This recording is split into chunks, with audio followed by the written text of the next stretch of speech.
If you're a gang member, we're going to kick you out. Some strong words there from U.S. Secretary of State Marco Rubio on his state visit to Jamaica today, Wednesday, March 26.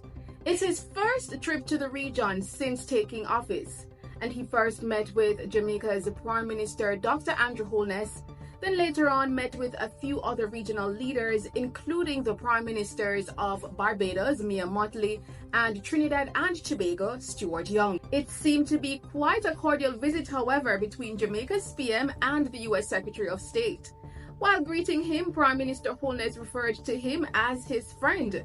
Then later on, Rubio said, I can think of no better friend in the Caribbean and frankly in the Western Hemisphere than Jamaica and your government, Mr. Prime Minister. Among the hot topics that both leaders disclosed that they discussed today include the war on transnational crime, trade, investment, tourism, and revisiting the travel advisories issued by the U.S., foreign aid from the U.S., China's presence in the region, Haiti, and more.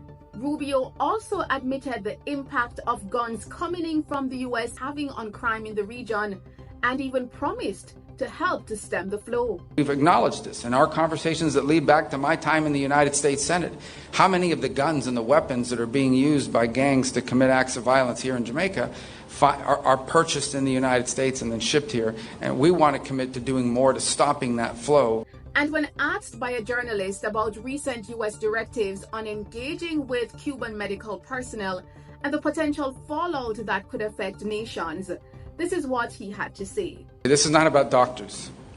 This is not about the provision of medical assistance. We have no problem with medical assistance. We have no problem with doctors.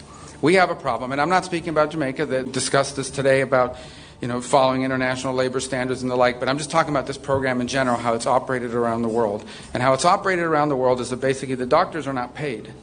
In many other parts of the world, the doctors are not paid. You pay the Cuban government. The Cuban government decides how much of anything to give them. They take away their passports.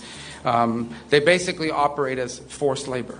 Meanwhile, when asked about immigration concerns that some Jamaicans living in the U.S. may be having, this is what he had to say. If you're a green card holder, you're not illegally in the United States. The president has said, and I don't know how anybody can disagree with this, every country in the world has immigration laws.